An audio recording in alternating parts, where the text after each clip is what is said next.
I'm Richard Halloran and I'm here today with Bobby Miller, the chairman of the Irish Grain Growers Group, on his farm outside of Stradbally in County Laois on this beautiful afternoon in early August. Harvest 2024, it's full on right now, and how's it progressing for you? Progressing very quickly. Thankfully we have a dry week this week. That's making a big help to harvesting winter crops especially. I just finished harvesting my winter barley 2 days ago. Harvested my oilseed rape today. We're actually at today while you're here. And I harvested gluten-free oats yesterday evening. And so far so good as regards getting the work done. Winter barley performing poor for me, just over 3 tonnes to the acre. Issues there with BYDV. I have, the quality is not there, a lot of screenings in it, moisture is okay. Cut the gluten-free oats there yesterday evening. I don't know the final weights, but I'd say it'll do okay for me considering the winter they're after having. And the oilseed rape looks okay. It looks better than what I was expecting, but when the final load goes over the weighbridge, you don't really know what you have. You touched on BYDV and the impact the disease has had, you believe, on your winter barley. Did you grow any tolerant or resistant varieties for BYDV this year? And if you didn't, given the experience of this year, would you look to that as an option for the future?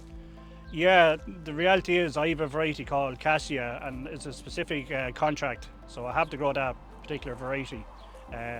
So I don't have a choice on using BYDV tolerant varieties. Seemingly they are improving or the better, coming out the better this year, but it's a little bit early to judge exactly the real issue with it. But in my own crop, there's no doubt in my mind that I've lost definitely half a tonne, 3/4 of a tonne to the acre because of that particular issue. And this is where our toolbox has been emptied as regards husbandry.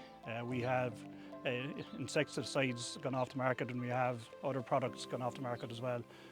Look, we're willing to do our bit for our environment, but there is a bow at the end of it, Richard, about what is available to us. And grain markets at the moment, how are they faring for you? Not great, not great.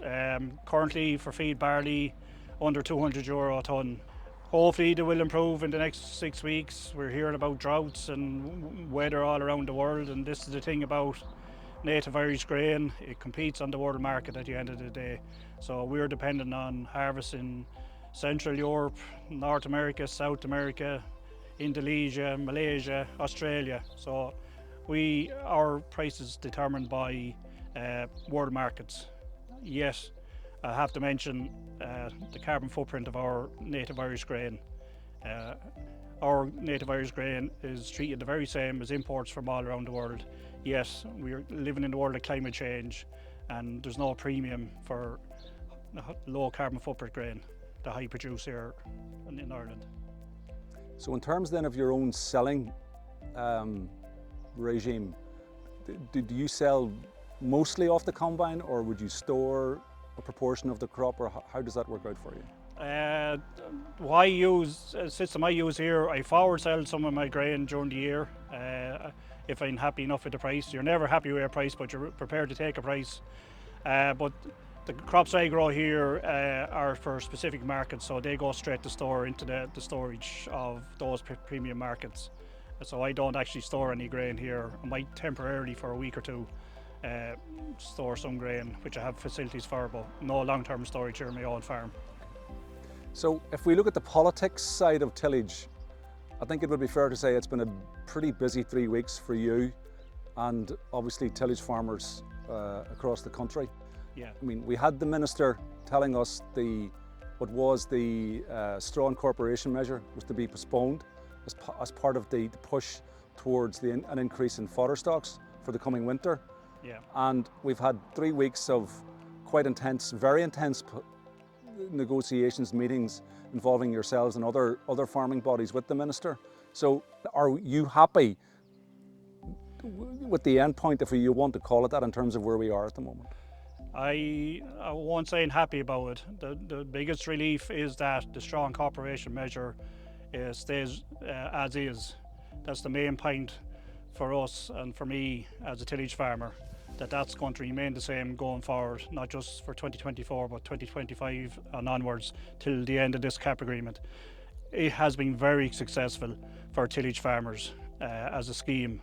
Everyone says it's probably the most successful scheme, and to be landed with the bombshell that we were landed with 10 or 12 days ago was incredulous from our point of view. We make management system or decisions every year on the basis of that now, and what the minister was originally thinking of doing just went totally against the grain of the system that's there. Like we all know now, everyone knows now, all tillage farmers knew that the scheme is very flexible. If there was demand there for straw, we can easily pull out a scheme to supply our fellow farmers. There is high demand for straw in the country.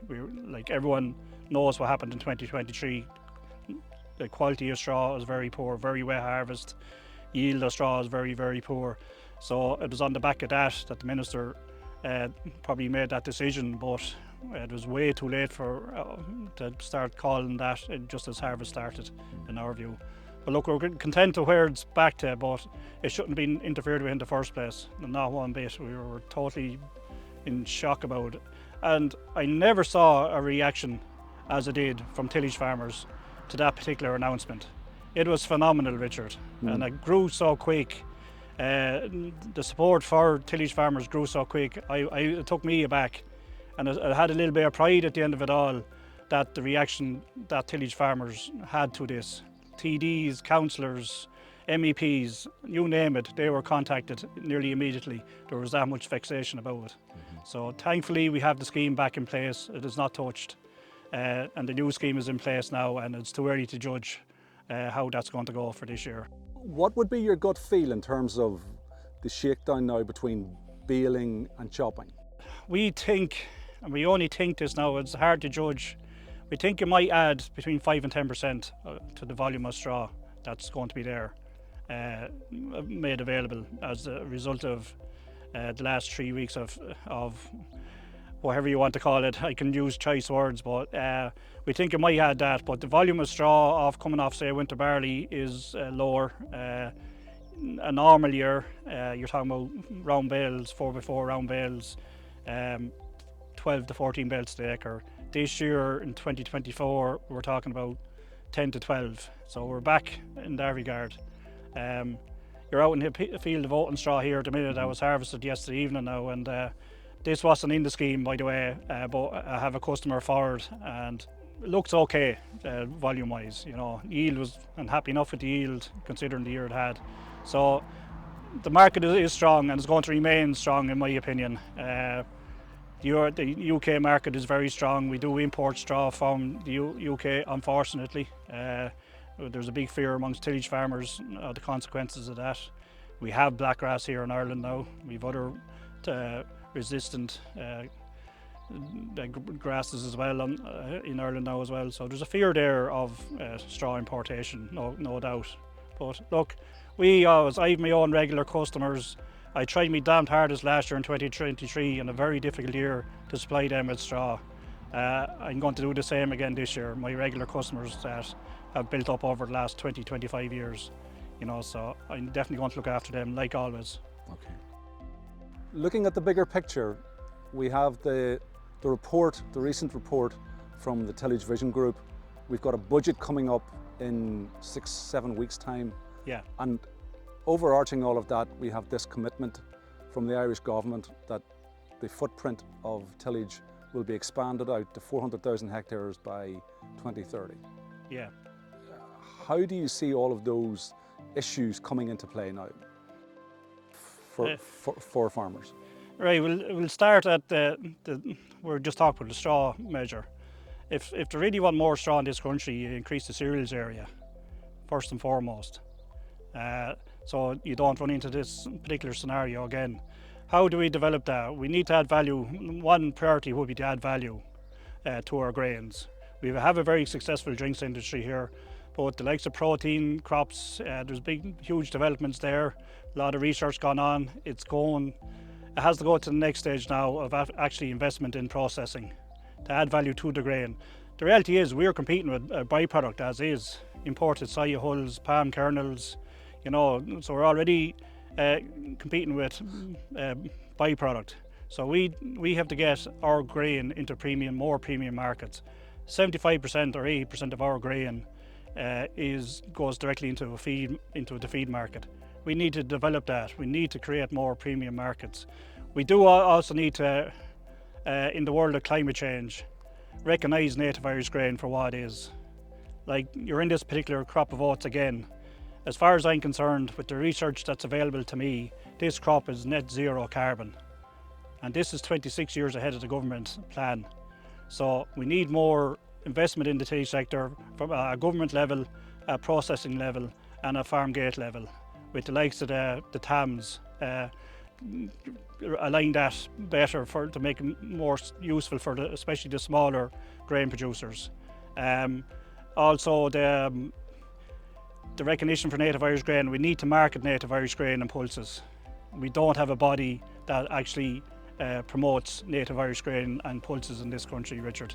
That's a step a government can take. There's several options, Richard, but the key ones for me is expand premium markets and get recognition for native Irish grain on its carbon credentials, on its environmental credentials, and that's key going forward. So it's not just a case of government opening up the checkbook and saying X euros per hectare. You're saying to me then that everyone plays their part in this movement forward? Definitely. It's going to have to be farmer-led, industry-led and government-led across the board. We need the livestock sector to insist on native Irish grain in their rations. As simple as that, if they're on about reducing their carbon footprint. We need the dairy industry and the beef industry, for example, to pay a premium for those that are prepared to use native Irish grain. And we need above that again, or not above that again, but the supermarkets, the wholesalers, the retailers, they need to step up as well. It's a whole industry approach that's needed, Richard, to really get towards the 400,000 target.